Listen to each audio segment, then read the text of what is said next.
Tuanku Imam Bonjol lahir di Bonjol pada 1 Januari 1772. Nama asli dari Tuanku Imam Bonjol adalah Muhammad Shahab, merupakan putra dari pasangan Bainuddin Shahab dan Hamatun. Ayahnya Khatib Bainuddin Shahab merupakan seorang alim ulama yang berasal dari Sungai Rimbang, Suliki, 50 kota.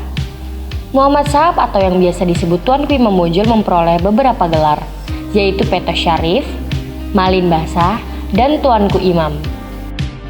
Tuanku Imam Bonjol terlibat dalam perseteruan kaum Padri, yaitu perseteruan para ulama dengan kaum adat dalam penerapan agama Islam di bumi Minang sempat menimbulkan perpecahan. Perpecahan ini begitu serius di tengah pembahasan mengenai ritual adat yang tidak sesuai dengan syariat Islam.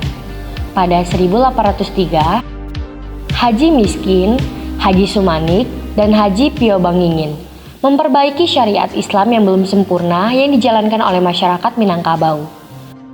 Perseteruan membawa penyerangan Paguruyung oleh Tuanku Pasaman pada tahun 1815 dengan pecahnya pertempuran di Koto Tangah dekat Batu Sangkar. Kekuatan kaum Padri membuat kaum adat bersekutu dengan Belanda dan dimulailah campur tangan sekutu pada peperangan ini. Sebagai imbalan, Belanda meminta beberapa daerah untuk diberikan sebagai daerah kekuasaan mereka. Gubernur Jenderal Johannes van des Bos kemudian membuat taktik dengan mengadakan perjanjian masang pada 1824 dengan Tuanku Imam Bonjol untuk berdamai.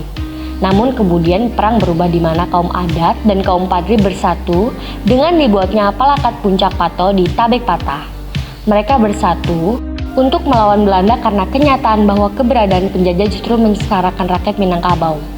Pengampungan terhadap Tuanku Imam Bonjol berlangsung sangat lama, hingga membutuhkan pasukan dari Batavia. Pada akhirnya Tuanku Imam Bonjol menyerah dengan syarat agar sang anak Nelly Sultan Caniago diangkat sebagai pejabat kolonial Belanda.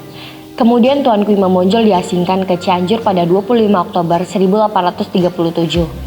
Setelah itu, Tuanku Imam Bonjol kembali dipindah ke Ambon pada tahun 1839 dan kemudian ke Minahasa hingga akhir hayatnya.